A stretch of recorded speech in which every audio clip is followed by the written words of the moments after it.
네, 안녕하세요. 교육진담 MC 무엇이든 물어보세요 시간입니다. 야, 이거 생방송인데, 야, 생방송은 조금이라도 늦으면 안 되네요. 네, 좀 늦어요. 5분 늦었어요. 아, 큰일 났습니다. 죄송합니다. 네, 죄송합니다. 네, 저는 진행을 맡고 있는 민우입니다. 에이피클러 내용입니다. 주석과 고등부장사 임혜진입니다. 반갑습니다. 네, 자, 이제 들어갑니다. 자, 이 부분에 대한 이야기, 그렇죠? 킬러 문항 폐쇄. 이제 드디어 정리되는 것 같죠? 네. 이슈가 정리가 되어가요 이제. 네? 그죠? 네, 이슈가 좀 정리가 되어가면서 그 대통령께서 말씀하셨던 내용들 자체가 이제 하나의 어떠한 행정적 행태의 행위의 바탕이 돼버렸어요. 그래서 이제 쭉쭉쭉 밑으로 내려가는 지금 상황인 것 같아요. 처음에도 킬러 문항 배제라고 명확히 표현했기 때문에 명확하게 나타나는 것은 수능에서 킬러 문항을 배제해야 된다. 수능에서 킬러 문항을 배제하고 공교육 범위 내에서 출제를 해야 된다라는 어떤 이야기들을 계속적으로 하고 있고요. 아마 오늘 이주 장관이 그 부분들에 네, 대해서 발표를. 발표를 하신다. 직접 킬러 문항을 좀 풀어보겠다 이렇게 이야기를 이제 하시게 된 상황이죠. 자, 이 부분에 대해서는 저희가 그 단순하게 해프닝으로 끝날 사안이 아니다. 그리고 향후 3년에서 10년 동안 이 주제는 굉장히 많은 영향을 발휘할 수밖에 없다.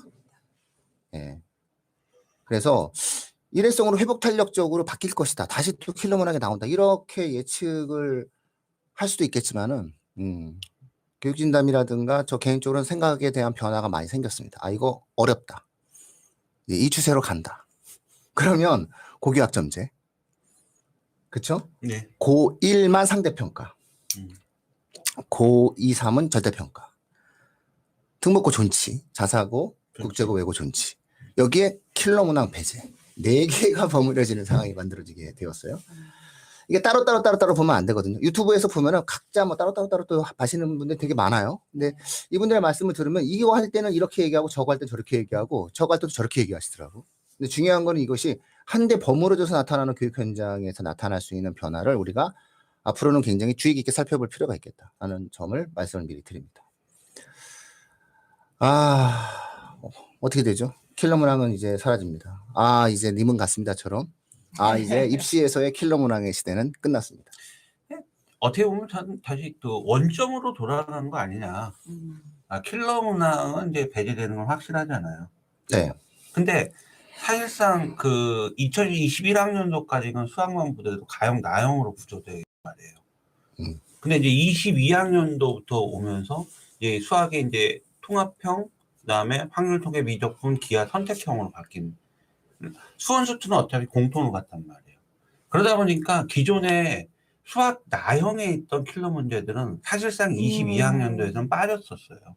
왜냐하면 문과생들하고 수원 수투를 같이 봐야 되는 그런 부분이기 때문에. 물론 미적분에는 그래도 좀 또 킬러 문제가 선택한 쪽에서 이제 킬러 문제가 존재했는데, 단편적인 예외 같은 경우는 2018학년도서부터 수학 가형을 본 학생들의 수학 만점자 인원수가 2018에는 되게 어려웠었어요. 그래갖고 2018학년도 같은 경우는 수학 가형을 받은 학생은 165명밖에 없었어요.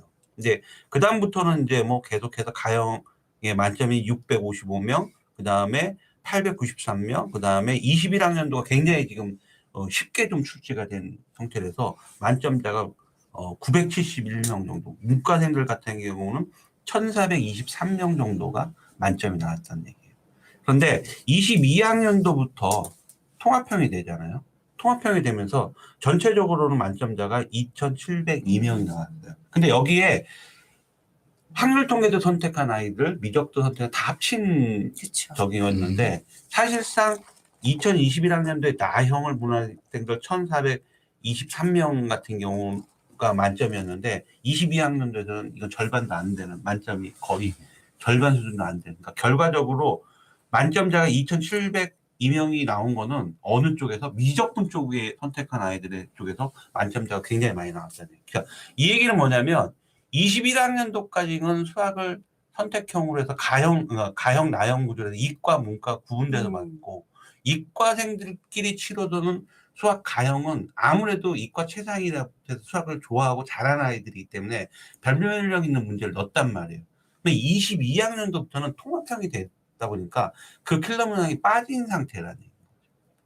그러다 보면 22부터는 어차피 빠지긴 빠졌었어요. 수학 같은 경우는. 킬러 문항이 빠진 상태에서 지금 여기서 진짜 더 다시 핀셋을 그 얘기 자꾸 하는데 네, 그 핀셋 교부장관 제거를. 핀셋 제거 뭐 핀셋 맞습니다. 얘기만 하는데 핀셋으로 뭐 정밀하게 뽑아내는 어떤 그런 저기를 가지겠다라고 했는데 결국 킬러 문항이 빠지면은 이제 그 다음에 준킬러인데 사실은 준킬러도 이제는 좀 힘든 상황입니다. 그러면은 문제 하나가 뭐냐면 변별력은 유지해. 여기서 변별력은 유지하겠다고 발표했잖아요.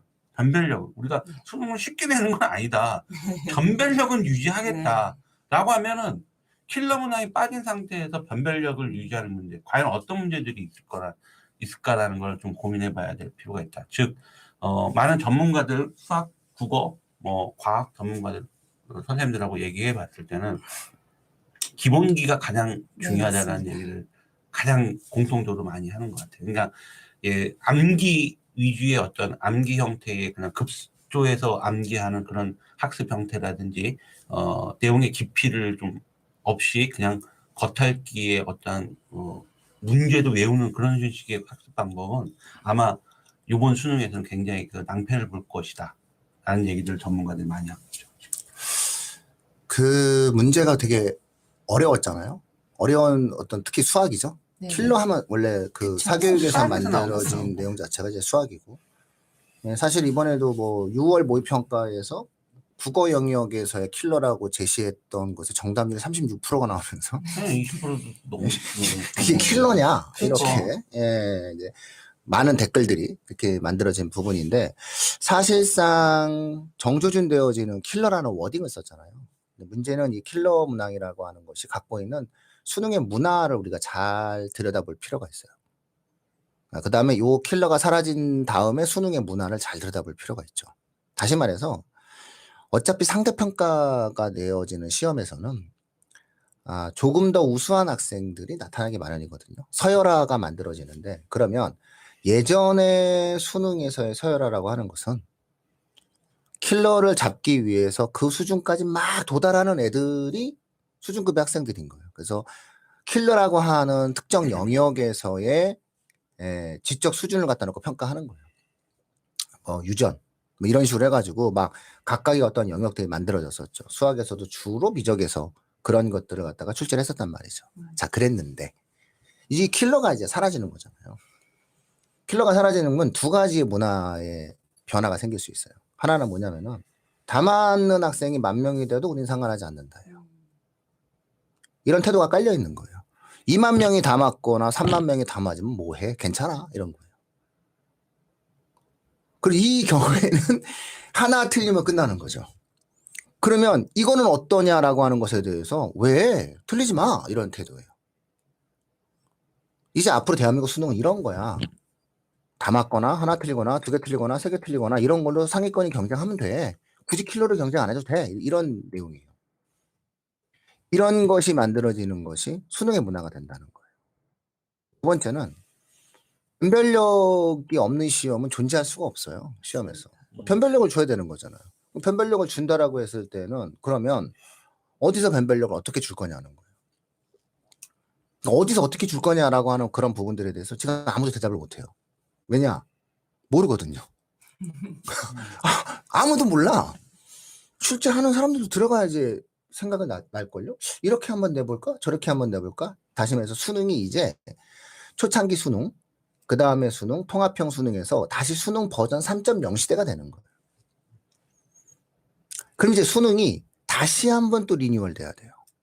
고교학점 네. 네. 다시 한번 리뉴얼 돼야 되는데 어차피 고교학점제도 있고 이 와중에 맥락은 맞아요. 일정적으로. 그러면 이 맥락에 맞는 이 상황에서 시기적 일정에 맞는 상황에서 이제 수능이 계속 리뉴얼 되는 거고요. 그 첫 번째가 올해예요, 그냥. 너무 아쉬운 거는 올해 끝나고 얘기하면은 괜찮았다라는 거예요. 괜찮았다. 그러면은 사실상 정책적 지지도 뭐 팽팽했을 거라고 생각을 해요. 그런데 이거 150일 남겨놓고 얘기해가지고 문제가 되는 상황이 발생했다고 생각을 하는데, 어쨌거나 수능이 리뉴얼 되는 거예요. 그 수능이 리뉴얼 된다라고 얘기하게 되면은 아무도 모르잖아요. 그쵸? 킬러, 뭐, 예를 들어, 준킬러란 말은요, 그 학원들이 좋아하는 말이니까 웬만하면 교육부가 안 썼으면 좋겠고요. 언론도 안 썼으면 좋겠어요. 그런데, 결국 변별력 있는 난이도의 문제를 어디서 출제할 거냐에 대한 이야기의 상황에서, 어디서 어떤 방식으로 출제할 거냐에서 정해진 바가 없어요. 그쵸? 그럼 두 번째, 올해는 불확실하죠. 그럼 내년에는 확실해요? 자, 여기서 가장 중요한 포인트는 이거예요. 올해 불확실하죠. 어디서 나올지, 어떤 변별력의 문제가 어디서 어떻게 튀어나올지 모른단 말이에요. 그게 수원에서 나올지, 수투에서 나올지, 공통수학에서 나올지 모르잖아요. 그러니까 올해 뭐가 나올지 모르니까 이게 지금 수험생들을 불안하게 만드는 거거든요. 그리고 문제를 어떤 유형으로 만들지 또 힘든 거예요. 그럼 내년은요? 내년은 불확실성이 제거되나요? 그럼 내후년은 불확실성이 제거되나요? 아니라는 거죠. 이제 수능은요, 그냥 불확실한 시험이에요. 아니, 뭐가 나올지 모르는 시험이에요. 어디서 뭐가 튀어나올지 모르는 시험인 거예요. 그래야 교과 범위 내에서 변별성을 확보할 수가 있거든요. 그래야 기본적으로 만점 하나, 두 개, 세 개, 네 개로 상위권을 가르고, 그 다음에 중위권을 가르고, 그 다음에 하위권을 가르는 시험이 되거든요. 그러니까 어디서 뭐가 나올지 모르는 시험인 거예요. 이거 받아들이셔야 되는 거예요, 지금. 결국은 수능은 어디서 뭐가 나올지를 모른다. 로부터 시작해야 돼요. 그리고 수능은 다 맞는 것에 대해서도 교육당국이 굳이 그 부분에 대해서 문제로 삼지 않는다. 문제의식을 가지지 않는다. 그러면 수학만 다 맞는 게 아니라 영어도 다 맞고 국어도 다 맞고 과탐도 다 맞아. 뭐 어때? 이렇게 우리가 바꿨다는 거예요. 이 문화를 빨리 받아들이셔요. 결국은 킬러 문항 하나가 사라지는 게 아니에요. 수능 전체의 문화가 바뀌는 거예요. 이렇게 수능 체제 자체가 바뀌어버리는 거예요. 그 이제 올해 고3도 받아들여야 되는 거고요. 방법이 없어요. 그냥 올해 고3은 어쩔 수 없어요. 그냥 위안을 삼자만 딱 하나예요. 나만 그런 거 아니다. 맞습니다. 그러니까 난 그냥 공부한다. 딱 이 생각밖에 왜냐하면 이거 외에는 다른 생각 가지시면 안 돼요. 다 똑같다 이렇게 생각해야 돼요. 붙자. 여기서 가장 중요한 것은 적극적 태도를 가지고 누가 더 빨리 평상심을 회복하냐, 평정심을 회복하냐 싸움이니까. 근데 그렇게 빨리 가세요. 괜찮다. 이런 작은 제도의 변화가 나의 실력을 훼손할 수 없다라고 하는 믿음을 가지세요. 근데 고2는요. 올해 하는 거 보고선 내년에 그렇게 하겠다? 미안하지만 아니라는 거예요. 고1은 아니라는 거예요. 앞으로 수능은 그냥 이런 시험인 거예요. 다 맞거나 하나, 두 개 이렇게 이런 것들을 갖고 경쟁하는 시험인 거고, 두 번째는 어서 내가 모르는 문제가 튀어나올지를 모르는 시험인 거예요. 기본이라는 말로 설명되어질 수가 없어요. 그렇기 때문에. 기본기에 충실하다라고 편하게 사람들이 얘기를 하지만 그건 되게 무책임한 말이고 내용이 없는 말이에요. 기본이 있다 하더라도 기본 이상의 내용을 요구하는 것을 내가 공부하지 않은 범위 내에서 나오면 나는 운 없게 틀리는 거예요. 그냥. 여기서 가장 중요한 것은 그 기본의 범위를 어디까지 공부할 거냐. 그렇죠? 그리고 그 사람들이 생각하는 기본이라는 게 뭐냐. 되게 추상적인 말이잖아요. 그래서 그런 것들에 대해서 자꾸 그런 단어를 사용한다는 건 모든 책임을 선생이 아닌, 강사가 아닌 학생에게 떠넘기겠다는 얘기예요. 강사로서 이런 말을 하는 것은 온당하지 못해요. 그렇기 때문에 제가 얘기하는 것은 공동의 책임이라는 거예요. 내가 학생을 가르친다라고 했을 때는 공동의 책임이에요. 수능 성적을 못 받으면 나와 학생의 책임인 거예요. 적어도 선생님이라면 그런 태도를 갖고 움직여야 돼요. 그랬을 때 나라면 내 파트너인 수능을 보러 가는 학생한테 뭐라고 얘기할 거였냐면 야 어디서 나올지 몰라. 어디서 나올지 몰라. 어떡하냐. 어디서 나올지 몰라. 어디서 나올지 어디서 뭐 어떤 심화적인 문제가 나올지를 몰라. 받아들이자라고 얘기해야 돼요. 받아들이자. 그리고 기본적으로 킬러가 사라진 상황이기 때문에 다 맞는 걸 목표로 할 수밖에 없어. 모두가 다 그럴 거야. 너만 그런 거 아니야. 이 두 가지의 수능 문화의 변화를 빨리 인정을 해야 된다는 거예요. 그래서 제가 처음에는 굉장히 뭐지? 한번 이례적으로 끝나야 되나라고 했는데 이례적으로 끝나지 않게 계속 움직이잖아요. 지금 정책이. 그러면 이거는 굳어져요. 임기 4년 남았어요. 시작이죠. 네, 이제 시작이에요. 이거는 바꿀 수가 없어요. 그러니까 이렇게 가는 거예요. 수능의 문화가. 그리고 이렇게 한번 수능 문화가 만들어지잖아요. 이걸 바꾸는 게 더 어려워져요. 그러니까 초등부, 지금 이 방송을 보시는 초등부, 중등부 어머님들도 필요 없다고 생각하시고 움직여야 돼요. 그러면 두 가지예요. 다 맞기 위한 노력을 하는 경쟁하는 시험이다. 상위권의 경우에는. 두 번째는 어디서 나올지 모르는 시험이다. 그러니까 내 애 때 수원에서 어려운 문제가 나오면 내 동생 때에는 수투에서 이상한 문제에 대한 변형이 나올 수 있는 시험이라는 거예요. 그래서 그거를 빨리 이 수능의 문화의 변화를 받아들이는 것이 필요하다. 인 것 같아요. 저희가 오늘 두 번째 방송을 하는 이유가 저는 개인적으로 이 주제를 다시 한번 방송을 해야 된다고 생각했던 게 저 이 말씀을 드리려고 했던 거예요. 그 여기에 고교학점제, 여기에 자사고, 국제고, 외고, 존치, 여기에 고1만 상대평가하고 나머진 절대평가. 근데 모두 다 버무려지게 되면은 입시제도 자체가 드라마틱한 변화가 생긴다라는 거죠. 그 부분에 대해서는 어떻게 생각하시는지 이것도 좀 토론을 나눠보고 싶은데 저희 댓글에서도 좀 계속 말씀을 해주시고 계시고 굉장히 좀 많은 학부모님들이 좀 걱정을 하거나 좀 그 의혹을 가지고 있는 부분이 있어요. 이게 수능을 죽이고 본고사를 부활하려는 스텝이 아니냐. 이 부분에 대해서는 어떻게 생각하시는지. 거듭 제가 거듭 방송에서 말씀을 드리잖아요. 본고사의 본자를 꺼내는 사람은 입시 전문가가 아니니 그런 사람의 말에 귀 기울이지 마시라. 몇 번이나 말씀을 드리잖아요. 그래서 입시를 있는 사람들이 그 나이도 좀 연로하신 분들, 본인들이 본고사 봤다고 주장하시는 분들입니다. 은퇴하셨고요. 실제로 대학이 본고사를 봐야 되는 이유가 없고요. 대학이 본고사를 통해서 학생을 선발할 만한 역량이 과연 있느냐. 그걸 감당할 만한 재정적, 인적 준비가 되어 있느냐를 따져보시라는 거예요. 대한민국의 어느 대학이 교수들을 전부 다 불러 모아서 돈을 써서 불러 모아서 문제를 출제하고 그들을 가둬놓고 그 다음에 그들에게 수당을 주고 그런 다음에 끝난 다음에 대학원 조교들을 수백 명을 갖다가 동원해서 채점을 하고 채점의 공정성을 위한 교육부 감사를 달게 수용하고 그 다음에 평가에 대한 변별성을 확보하고 아니 수능도 지금 이렇게 문제가 되고 있는데 대한민국 교육부도 이렇게 문제가 되고 있고 평가원이라고 하는 것도 객관식으로만 시험 보는 평가원도 지금 이런 형태에 대한 내용들을 갖고 있는데 그거는 산업화 초창기 때 대학이라고 하는 것들이 가지고 있는 자율성이 극대화되어지고 준비가 되지 않은 상황 속에서 만들어질 수 있었던 요소인 거고요. 지금 시대에서의 본고사를 꺼내는 것 자체가 굉장히 시대착오적이에요. 그리고 그런 것들은 대학의 실정을 잘 모르는 거고요. 교육 현장을 제대로 이해하지 못하는 거니까 제발 그런 말씀은 안 들으시는 게 좋고요. 정신건강에 좋아요. 네. 아니 우리가 괜히 그 이상한 얘기 들으면 짜증나잖아요. 그러니까는 그러니까 본고사에 본자도 꺼내지 않으셔. 교육진단 적어도 청취자분들께서는 그거는 생각 안 하셔도 마음 편히 그냥 지내실 수 있는 게 좋지 않을까요? 날도 더워지는데. 본고사가 되면은 서울대 대비반, 연대 대비반, 아 맞습니다. 고대 대비반. 지금 그래도 수능에 하나니까 네. 수능 대비반이라도 했지만 이거 본고사 되면은 대학별로 다 대비해야 돼요. 어떤 상황이 발생되는지 알죠? 네. 그래서 지금 학원들이 지금 그걸 바란다. 에이, 제발 좀 그러니까 자기가 원하는 대로 세상이 돌아갈 것처럼 생각을 하면서 자기 그런 표현들을 하시는데 본고사는 절대 불가능하고요. 그런 것들에 대한 리스크를 생각하는 거는 현재 트렌드의 입시랑 전혀 무관해요. 그러니까는 잘 보세요. 고등학교 1학년이 상대평가야. 그러면 이거는 이 얘기를 딱 듣는 순간 많은 사람들은 고1 내신이 중요하다. 라고 머릿속에 퍼뜩 생각이 들죠.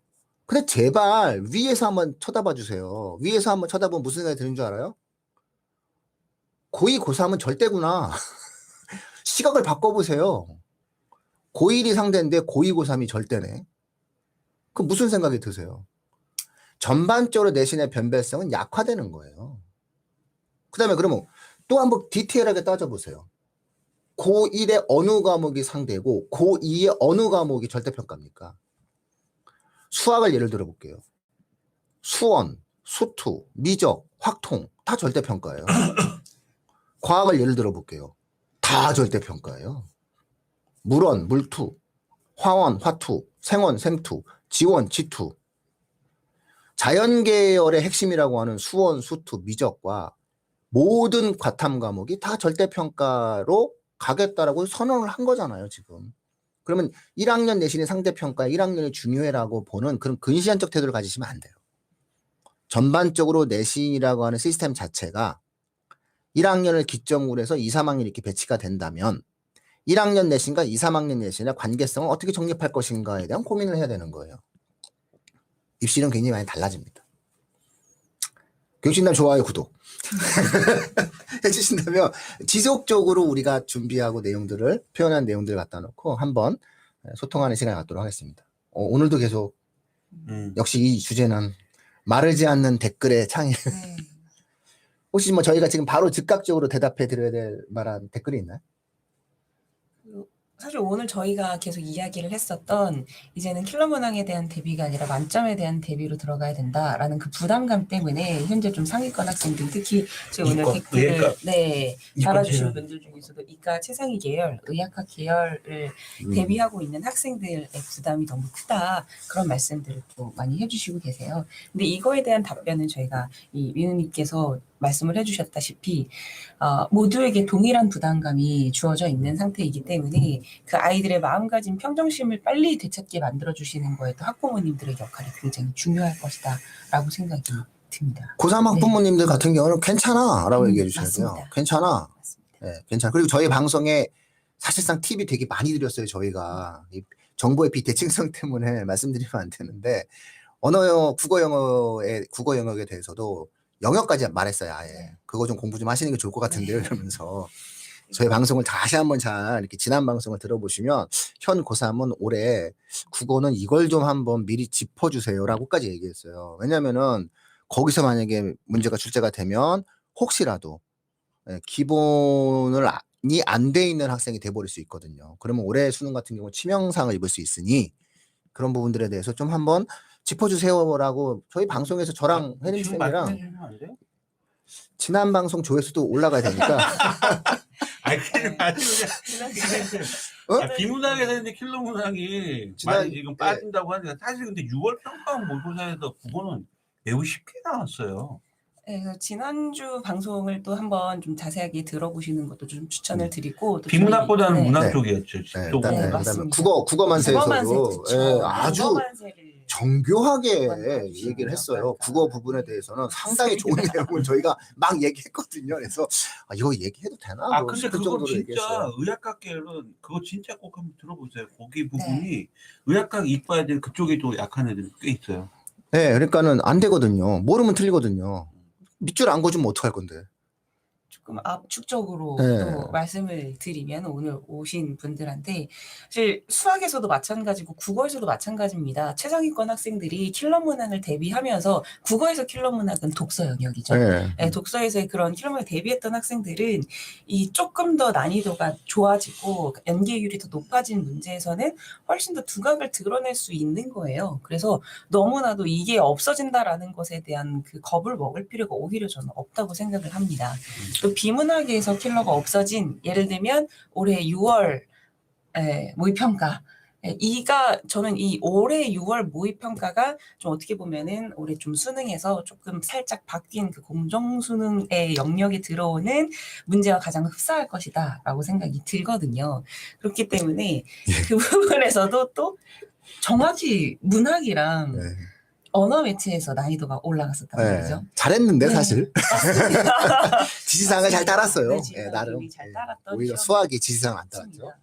그래서 그런 것들을 봤을 때 또 학생들이 독서 영역이 어려우면은 체감 난이도가 확 올라가요. 하지만 문학이나 문법이 어려웠을 때는 그 어려웠다라는 생각을 자신도 잘 못하거든요. 실수로 틀렸다 이런 이야기를 해요.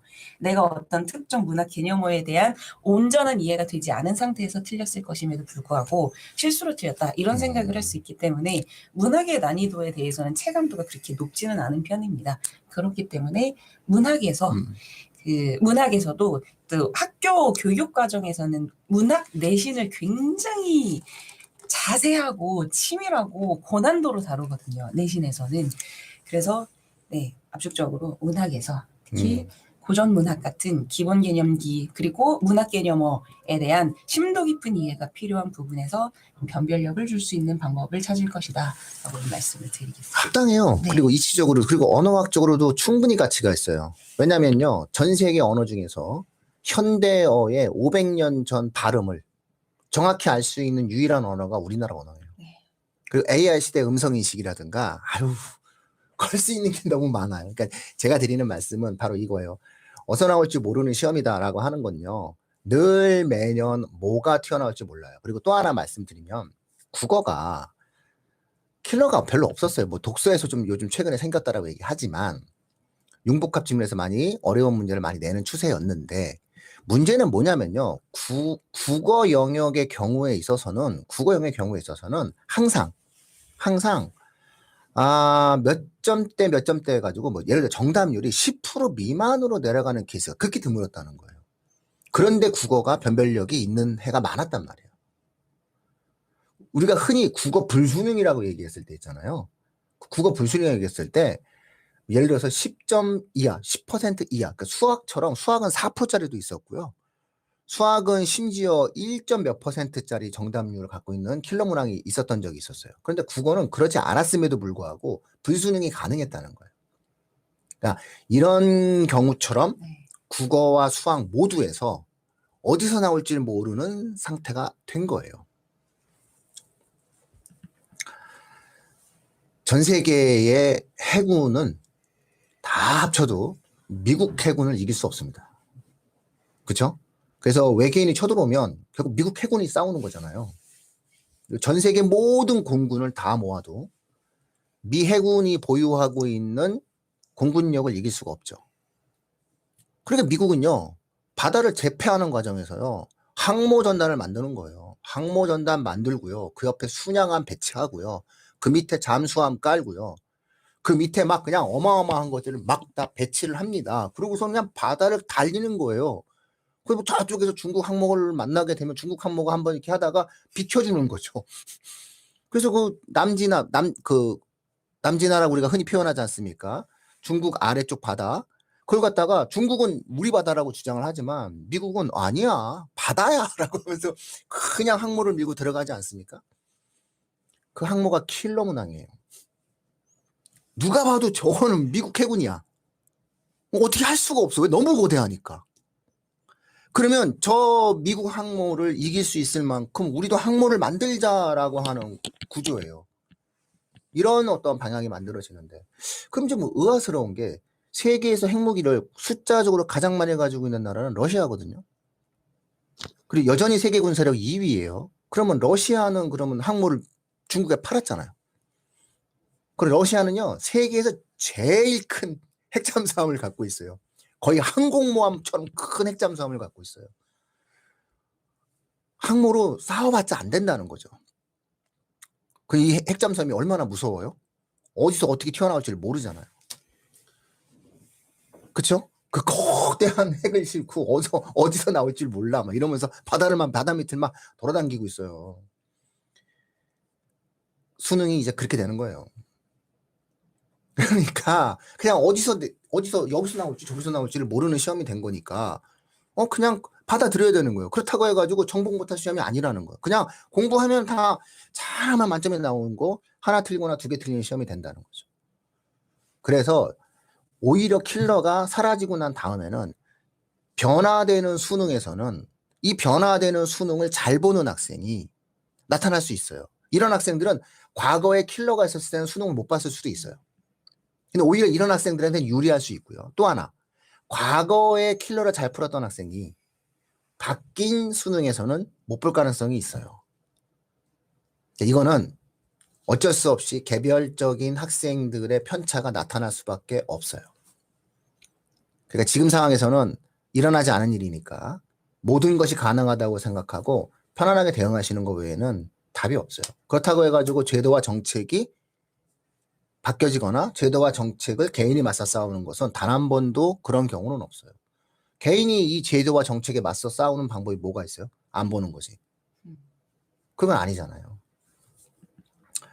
또 뭐가 있나요? 댓글에 혹시 저희가 대답해야 될 내용 있나요? 여기 네.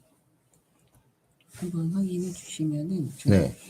이주현 교육 네. 장관이 발표를 했었다라는 기사가 떴다라는 이야기가 수능 절대평가? 있습니다. 네. 이거는 기사고. 네. 솔직히 뭐 이게 뭐 한두 번 바뀝니까? 맨 처음에 대통령이 교과 범위 내에서 출제해라 그렇게 얘기했는데 그걸 받아서 교육부 장관은 쉬운 출제 어려운 문제 빼고 쉬운 수능으로 가겠다 이렇게 또 얘기를 하는데 이거 뭐 어차피 또 기사도 이거 뭐 얘가 보면은 뭐 기사 내용이 또 바뀔 수도 있는 부분인데 수능 절대평가 추진하고 그다음에 자격고사를 만들고 본고사 추진한다는 얘기입니다. 수능을 일단 절대평가로 가겠다라는 본인의 어떤 의지인 거고, 그 다음에 본고사를 제가 볼 때는 수능도 보고, 그 다음에 지금도 있어요. 대학은 대학별 고사라는 게 지금도 있어요. 수시에서 대학별 면접도 있고, 예? 뭐 논술도 있고 있어요. 근데 지금 지필로 진행되는 어떤 그런 평가 방식은 한불 정책에서 지금 안 되고 있는 거잖아요. 그러면은 제가 볼 때는 수능을 절대평가로 만들어 놓고 그 다음에 대학에서 어떤 수능 자격고사 해놓고 거기 통과된 학생들을 위해서 면접을 본다든지 아니면은 뭐 다른 형태의 생기부를 가지고 종합 형태 이런 식으로 간다든지 이렇게 대학별 고사 형태로 진행할 수는 있다라는 얘기예요. 근데 그게 본고사라는 말을 쓰다 보니까 여기서 보세요. 수능은 절대평가로 추진하고 수능 계속 유지한다는 얘기잖아요. 근데 착각하는 게 수능은 없애고 본고사를 본다는 이렇게 하면 이제 그런 일은 없다라는 얘기인 거죠. 그런 일은 절대 없다는 얘기인 거죠. 그 정책을 바라보는 과정에 있어서 이런 것들이 가장 전형적인 뇌피셜적 이해다라고 생각을 하시고 좀 편안하게 대응을 하셨으면 좋겠어요.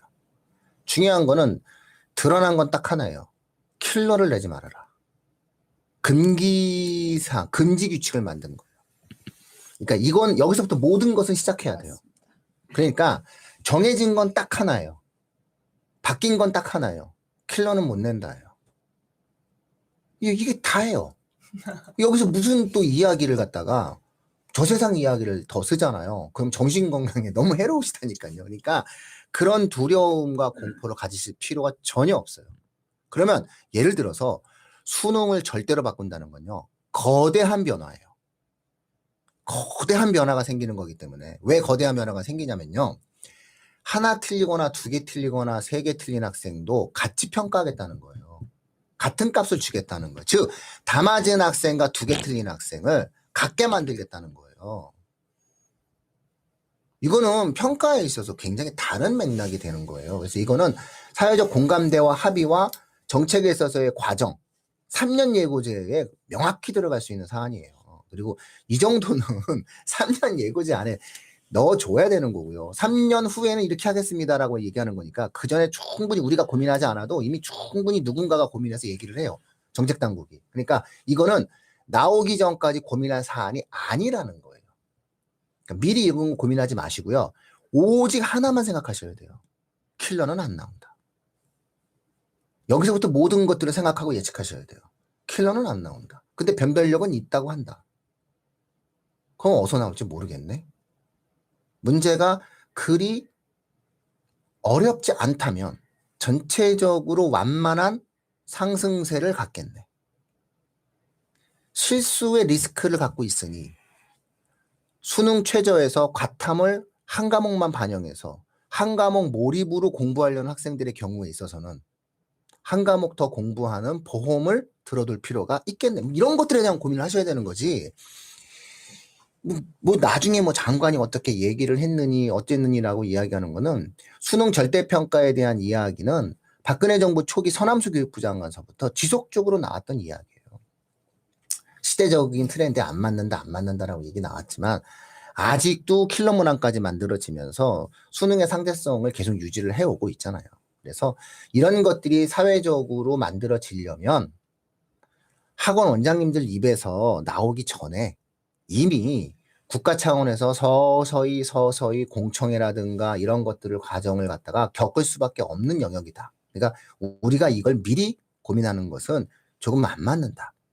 쉽게 얘기해서 삼성 반도체에 대한 걱정은 삼성 반도체 연구원들이 일단 좀 진행을 해야 되는 거지.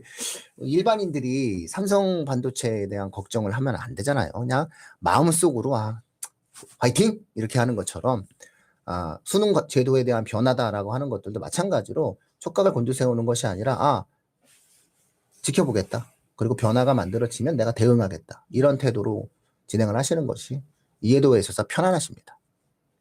지금 킬러 민호님 말씀드린 대로 왜 지금 이게 문제냐면 킬러 문항을 배제한다라고 했을 때 사실상 이제 대학들이 움직임이라는 게 있잖아요. 네. 근데 지금 대학들이 못 움직여요. 이미 발표를 해놓은 상태이기 때문에 대학들이 맞습니다. 움직일 수가 없어요. 그렇잖아요. 그러니까 그런 상황에 만약에 대학들이 움직일 수 있는 구조를 가지고 있었다면은 수능을 킬러 문항을 배제하고 변별력을 유지하면서 그런 식으로 나오고 그럼 대학들은 면접을 뭐 더 추구한다든지 뭐 어떤 식으로 대학들이 움직였어요. 근데 지금은 문제의 팩트는 뭐냐면 대학들이 교과부에서 발표한 내용은 대응할 수 없는 구조예요, 지금. 그러다 보니까 학생들이 불안해하는 거죠. 그런데 우린 불안해하지 말라는 얘기죠. 그냥 지금 하고 있던 대로 성실하게 EBS 꿰차고 그냥 딸따다 외워가면서 EBS 교재 외워가면서 성실하게 진행하시라는 얘기예요. 그 다음에 국어 같은 경우도 국어만세 보시라는 얘기, 들어보시라는 얘기예요. 그러면 거기에 저희가 답을 다 드렸고 되기 때문에 입시를 예를 들어서 수능을 절대평가로 바꾼다? 그러면은 그러니까 교육부 자체에서는 그거를 아이들한테 좀 편하겠지만 문제는 뭐냐면 대학은 거기에 맞대응하는 또 새로운 전형을 내놓을 거란 얘기예요. 그러면 또 이중고는 분명히 가지고 간다는 얘기인 거죠. 그래서 아무리 교과부에서 좋은 정책과 좋은 학생들을 위한 걸 내놓는다 해서 대학들이 또 그걸 순간순간 바꿔버리면은 이것도 또 힘들다는 얘기예요. 그래서 근본적인 부분을 해결해 달라는 얘기인 거예요. 대학들이 못 움직이고 똑같이 정책적으로 맞춰서 합을 맞춰. 근데 대학을 자율로 두고 있고 아이들 교과부 정책이라는 교육 정책은 새로 갖고 바꾸려고 하고 있고 그럼 그 바꾸는 것에 대해서 대응하는 게 대학인데 대학도 못 움직이게 딱 이렇게 컨트롤 해놔야 되는 거죠. 제가 볼 때. 수능의 원형에 대해 수능이 사실은 미국의 SAT적인 요소를 많이 갖고 있는데 미국 SAT가 사실 그렇게 어렵지가 않거든요. 수학이 매스라고 하는 과목 자체가. 근데 지금은 이제 미국도 이제 SAT라는 시험 자체를 갖다가 계속 고민을 하고 있고 이제 거의 배제를 하려고 하는 상황인데 그게 자격 시험이에요. 그게 문제은행식 출제고요. 그런데 거기도 상대평가예요. 점수제로. 절대평가라고 하는 건요. 고등학교 졸업 자격고사 정도. 이게 어느 정도 사회 문제가 될 거냐면 이제 고등학교가 이렇게 고교학점제가 시행이 되게 되면 학점을 이수 못 해가지고 혹은 과락을 받아가지고 고등학교 자격을 갖지 못한 학생들도 있는데 어느 학교는 이걸 막 남발한단 말이죠. 그러니까 이게 또 사회 문제가 돼가지고 그러지 말고 국가가 뭔가 이렇게 고등학교 자격시험을 봐줄게 라고 하면 모를까. 아주 이거는요 30년 후 40년 후 의미 없는 대화예요. 그래서 수능의 절대평가라고 하는 거는 시민단체에서 이렇게 합시다라고 하는 것들을 주장을 할 수 있을지 모르겠으나 입시를 책임지고 자녀의 교육을 당장 책임지고 10년 내 내 아이가 대학 입시를 치르는 학부모의 입장에서 수능 절대평가는 고민사항으로 두시는 것 자체가 너무 지엽적으로 입시에 대한 생각들을 많이 하시게 되는 거예요. 바람직하지 않습니다. 그리고 학원들이나 입시 전문가라고 이야기하는 사람들도 조금은 아무리 조회수 근데 왜 우리는 조회수와 구독자가 이렇게 좋은 방송을 하는데 저희도 좀 반성은 좀 하긴 해야 되는데 저희 방송을 들으시고 그래 조회수 많으신 분들 저희 방송 들으시고 말을 좀 잘 좀 정확하게 해주셨으면 좋겠어요. 이거 되게 제가 어저께 되게 특이한 걸 하나 발견했어요. 네? 우리 진짜 이 교육 컨텐츠가 유튜브에서 정말 인기가 없구나. 우리 교육진단 말고 교육 컨텐츠라는 것 자체가. 왜냐하면 누가 봐요? 아니 이 쇼트 1분 동안에 재밌는 게 얼마나 많은데 SBS, MBC, YTV 하여튼 KBS 그 유튜브에 올라온 이 내용으로 올라온 조회수를 봤더니 그래도 KBS, MBC 막 이런 메인 방송사잖아요. 300, 500 뭐 이래요. 우리가 높아요. 그래서 맞아요. 다른 분들도 많으세요. 다른 분 많은데 막 이렇게 어쨌든 막 진행들을 하시는 사람들이 좀 일부 있는 것 같아요. 그래서 뭐 개그를 하시는 분들도 있고 다 하는데. 근데 민우님, 네. 교육 콘텐츠를 공중파 그 3사라든지 이 주요 뉴스에 타면 신뢰가 안 하나요? 아니 이게 어렵잖아요.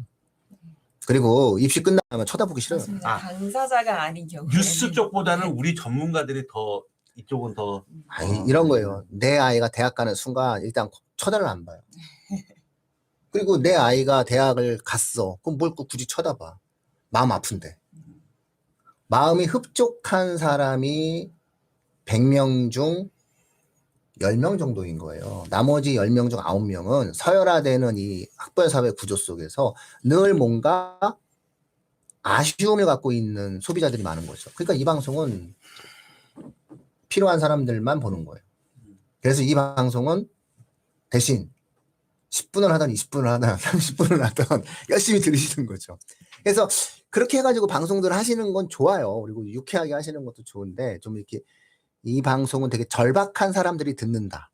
학부모들이 있다라는 전제 하에 우리가 그래도 기여와 사명감, 선한 마음을 가지고 좀 우리가 임해야 되지 않을까. 그랬을 때 말 한마디 한마디에도 진지하고 소중하게 해야 되는 거고 뭔가 내가 예측이 좀 잘못된 것 같다라고 한다면 바로바로 수정을 해줘야 되는 거예요. 그렇지 않으면은 나중에 혼란스러움이 만들어질 수 있다라는 거고요.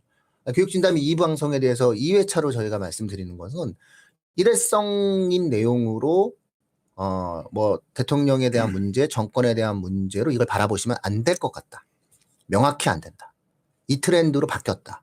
이거는 역시 마찬가지로 윤석열 대통령이 쏘아 올렸지만 다음 대통령이 누가 되든지 이 기조는 바뀌지 않는다로 가시는 게 맞다는 이게 마크 때문에 안 보여. 뭐라고 되는 거예요? 지금 끝에 글자가 안 보여갖고. 네, 문과 아무래도 이 문과 현역? 수시에 6논술 쓰려고 할 때 수능 최저 맞추기가 이번에 저는 사실 이번에 가장 많이 좀 힘들어하고 좀 걱정을 많이 하는 학생들이 최저 맞추려고 하는 학생들일 것이다. 제일 고민스럽죠. 네, 제일 그게 가장 큰 그래서 고민이 될 수밖에 없다고 생각합니다. 맞춰야 돼요. 맞추면 확실성이 높아지는, 합격의 확실성이 높아지는 거예요. 맞춰야 돼요. 속상한데 유불리가 있어요. 수능 최저를 맞추는 예를 들어서 3등급 학생이라든가 이런 학생들은 유불리가 있을 수 있어요. 특히 3등급 학생들한테는 많은 문제를 풀어보세요. 그리고 저는 또 아무래도 국어가 강사다 보니까 좀 국어에서 많이 걱정을 하고 있는 학생들에게 또 한 번 말씀을 드리고 싶은 거는 저희가 사실 1학년, 2학년, 3학년 내신에서 준비하는 내용들은 정말 휘발성이 너무나도 강합니다. 시험을 보고 나면은 내가 머릿속에서 꺼내서 버려도 되는 지식이다라고 생각을 하는데 아마 그때 쌓여있던 지식들을 계속해서 차곡차곡 가지고 있는 학생들이 그 학생들이 좀 이번에 좋은 기회를 얻을 수 있지 않을까라는 생각을 하고 있습니다. 개인 성향에 따라서 유불리가 만들어지거든요. 왜냐하면 이게 문화가 바뀐 시험이 되다 보니까 앞서도 제가 말씀드렸듯이 킬러가 있을 때와 킬러가 없을 때 유리하는 성향에 대한 문제가 있거든요. 근데 이제 왜 우리가 모의고사를 풀 때, 수학 모의고사를 풀 때 킬러를 배제하는 모의고사를 우리가 푼다고 하잖아요. 왜 그런 모의고사까지 만들었겠어요? 이게 막상 시험장에 가잖아요. 사람 머릿속에서 생각하는 대로 뜻대로 안 돼요. 네, 맞아요. 손을 대고 싶거든. 내가 풀 수 있을 것 같거든. 이걸 풀면 내가 인생의 변화가 생길 것 같거든.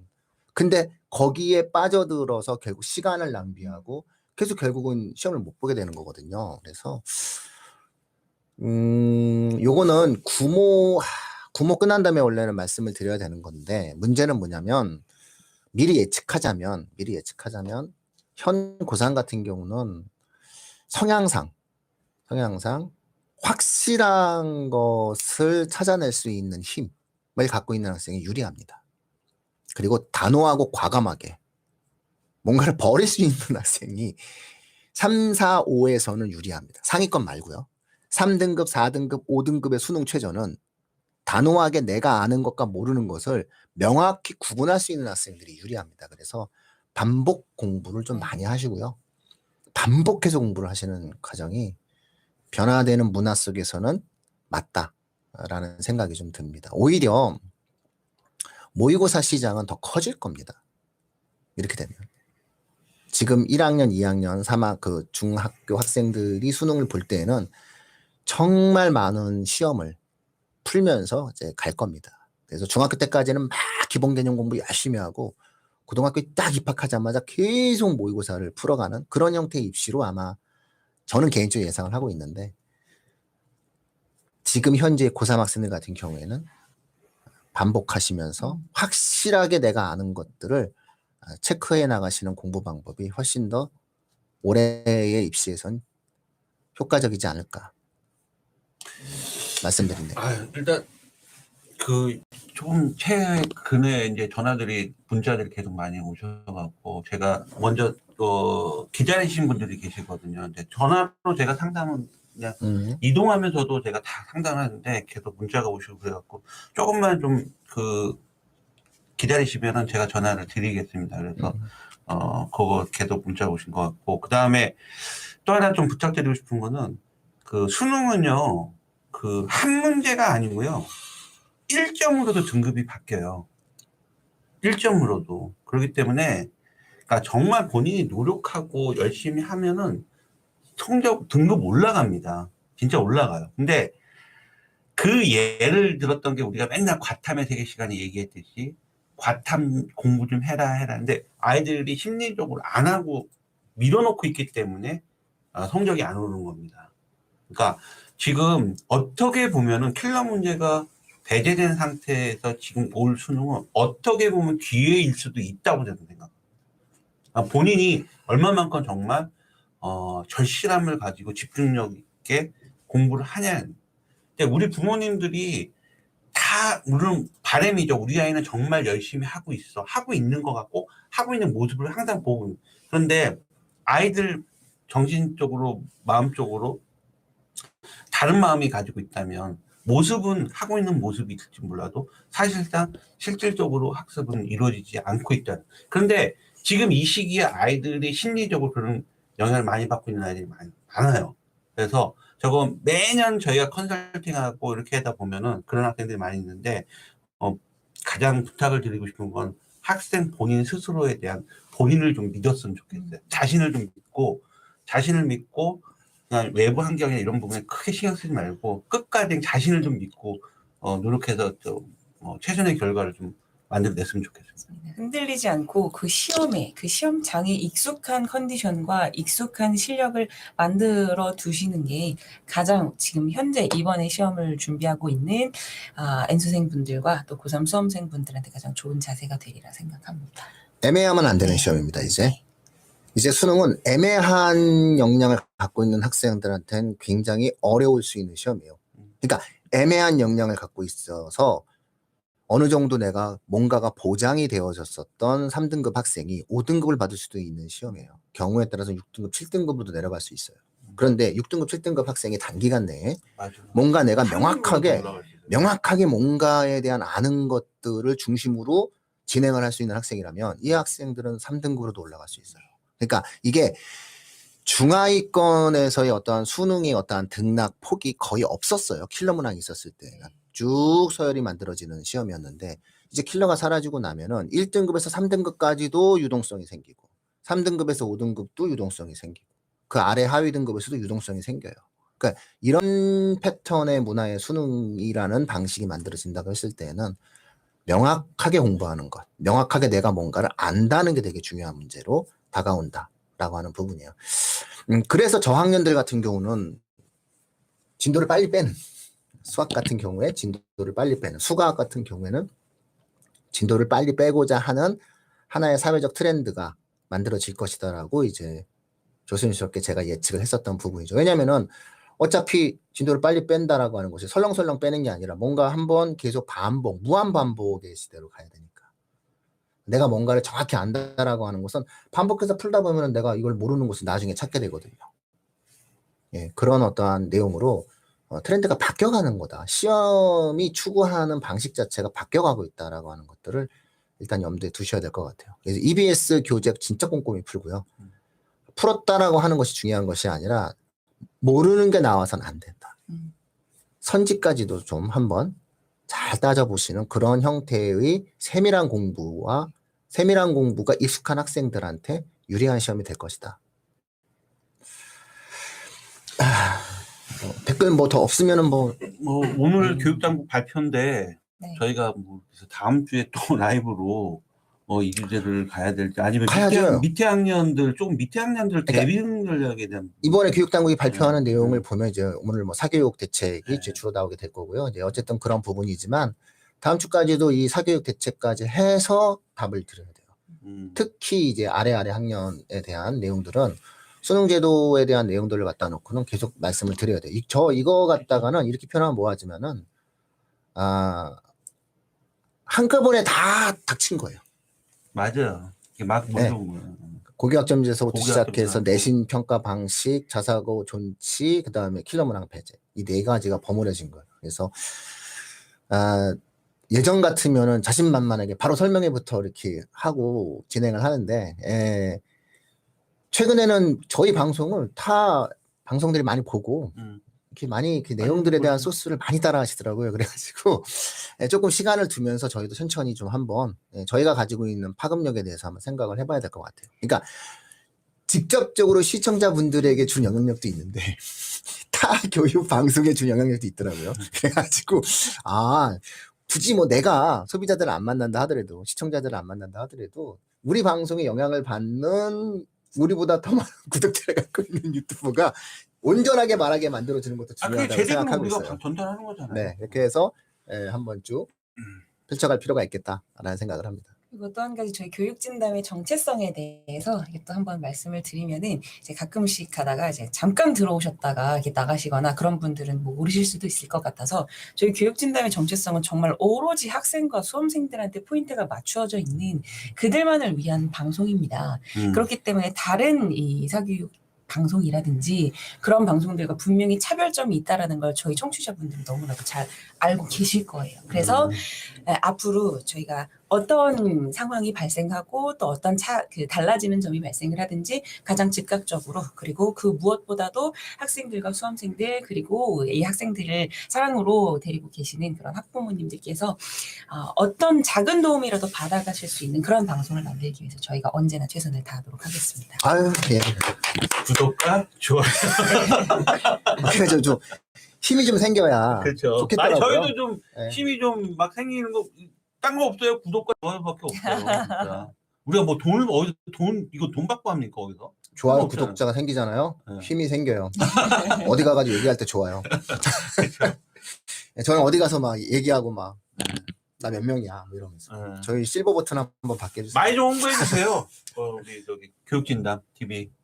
그다음에 요건 하나 네. 마지막으로 좀 또 민우님이 해주실 것 같은데 유형 뭐라고 그러는데 이게.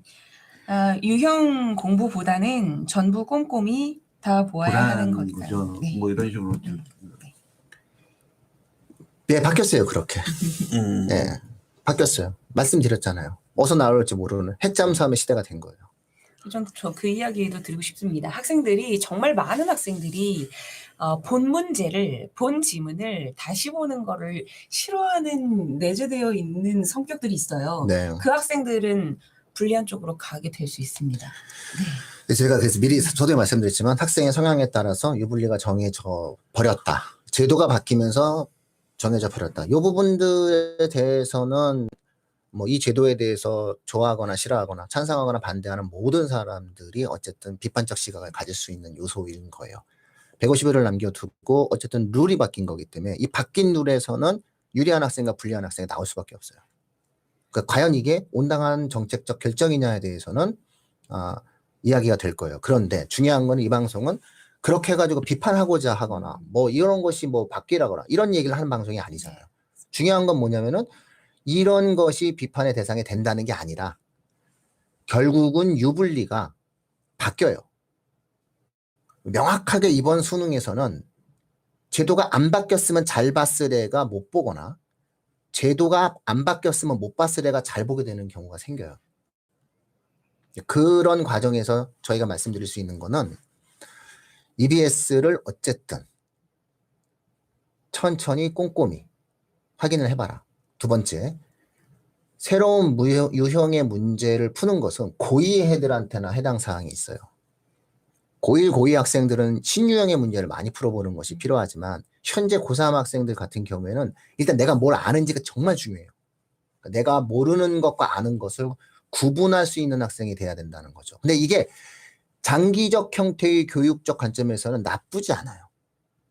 명확하게 한 존재가 이 세상에 나와서 어떤 지식적 분야에서 내가 아는 것과 모르는 것을 명확히 구분할 수 있는 힘을 갖는다라고 하는 것은 상당히 좋아요. 그래서 그런 시대의 어떤 트렌드적인 형태의 시험 출제 패턴으로 바뀌어가고 있다라고 하는 것들을 아시고, 새로운 것에 대한 도전 굉장히 중요합니다. 중요한데 그것을 할 수 있는 것은 이미 내가 안다는 것과 모른다는 것을 정확히 나눌 수 네. 있다. 그러니까 전제되어 있다는 거죠. 반복해서 보세요. 자, 이제 시간이다. 네네네, 또 알겠습니다. 헤어질 시간입니다. 이제 헤어지겠습니다. 그래서 헤어질 시간입니다. 네. 다음 주에 또. 따뜻하게 저희를 계속 지켜봐 주시고 살펴봐 주십시오.